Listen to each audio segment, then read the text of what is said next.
Have you ever stumbled upon a hidden gem online and felt the urge to bring it to life through your camera and through your lens? Well, today we embark on a journey from a simple vision to a tangible reality. In this episode, I head out to see an abandoned church in Croatia. I'm armed only with the idea to capture its beauty and mystery should this exist inside.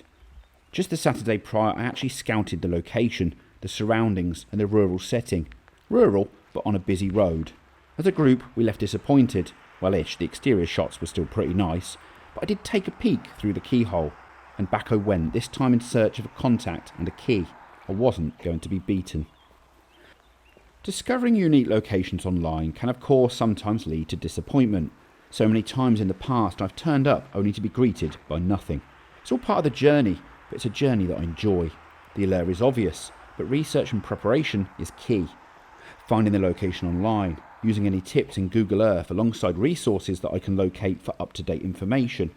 Online research can sometimes only take one though so far. Scouting in reality was on this occasion far the better bet. So as I mentioned, I am back. This is from vision to reality.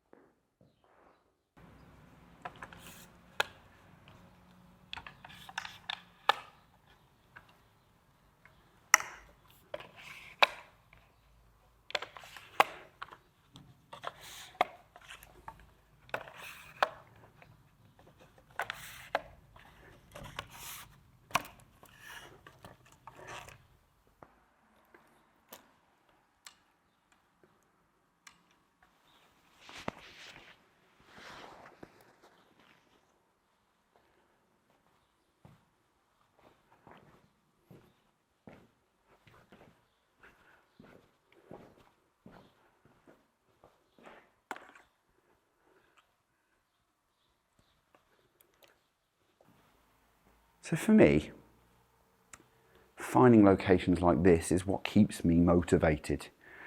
It's the driver, the force behind what I do. I spoke about inspiration before on the channel, of course, fairly recently, linked above here. And this is, I suppose, in a way, a follow-on from that. Heritage buildings are something that I have a deep passion for, and it doesn't need to be abandoned like this one here. It could just be disused or locked behind closed doors or in public spaces that people don't know about so often. Churches, though, are becoming more and more frequently found and available. And the reason for that is because of course, religion is fading fast in the West, but even mosques in the East I've been doing in fairly recent times. But finding them in this condition, with processions, with articles, artifacts, frescoes, artworks and paintings on the wall, and not graffitied and vandalised, now that's becoming a harder challenge.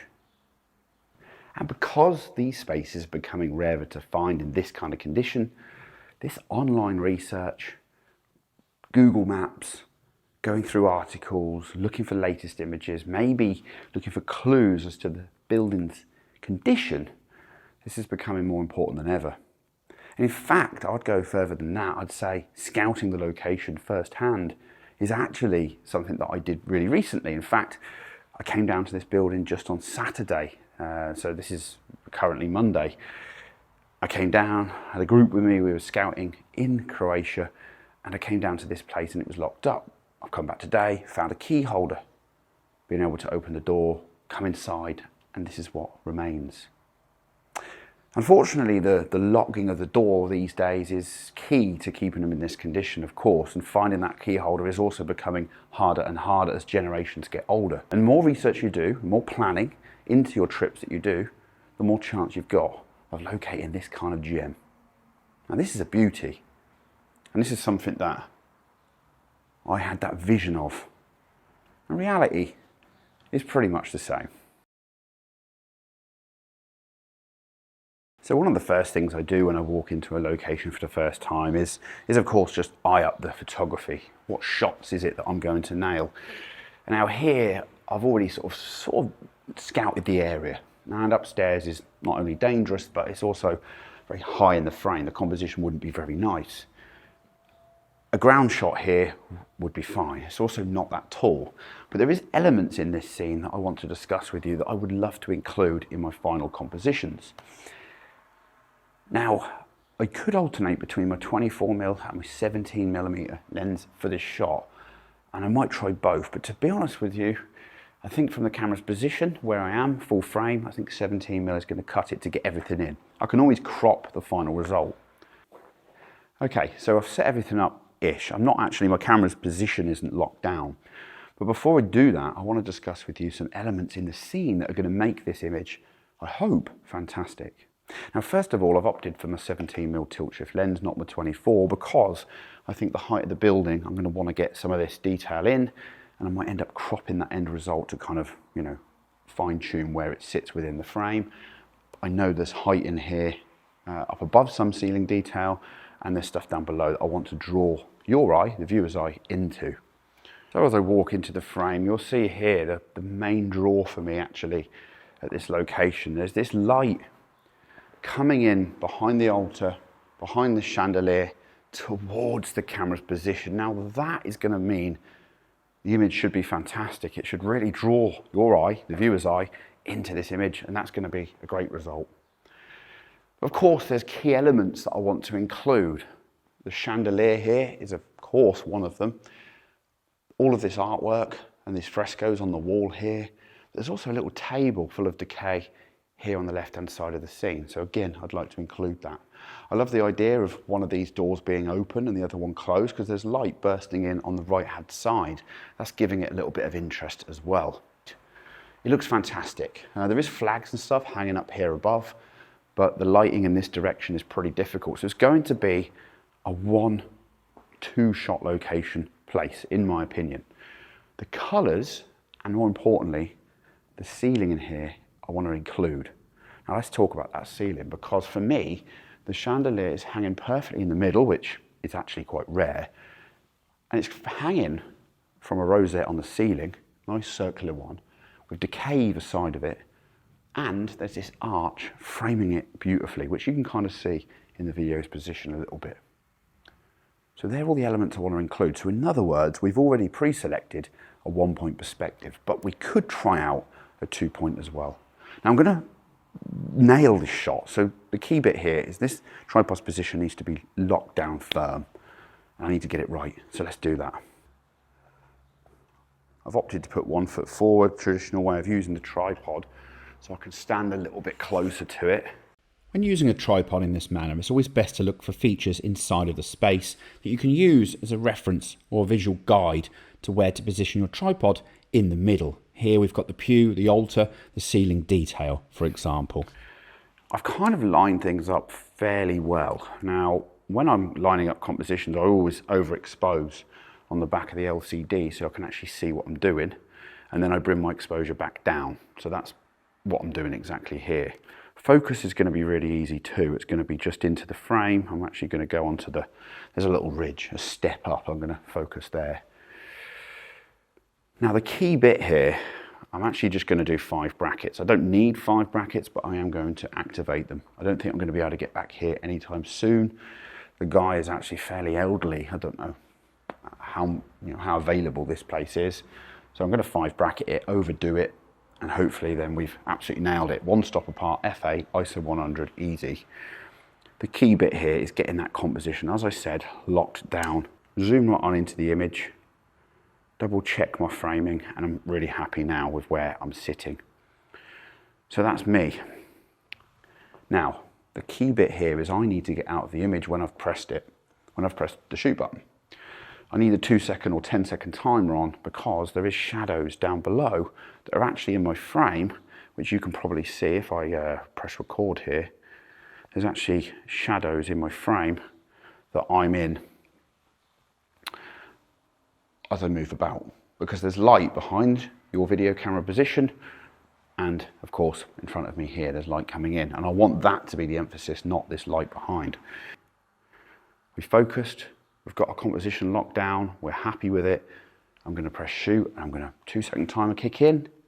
Because it's there's been storms in Croatia constantly throughout the week when we've been scouting, and it's no different today. So a storm has rumbling ahead. I can hear it in the distance. And that's made my shutter speed a lot longer than I thought it was going to be when I'm at ISO 100, but it's fine.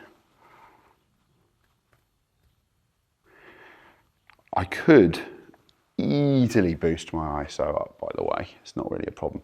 I'm now lifting the lens to the top. I'm focusing on that, ceiling detail now. Same thing applies. We're then just going to be exactly the same. Okay, just wait for that to finish up. Now, at the top of my frame, this looks absolutely fantastic. We've basically got this curve at the top. I'm going to pull the lens down to the bottom, unlock it again, and this is the important bit. I actually want quite a bit of light pulling the eye into the image. I'm going to refocus on the floor, jump back out of the photo. 5 brackets once again are being taken.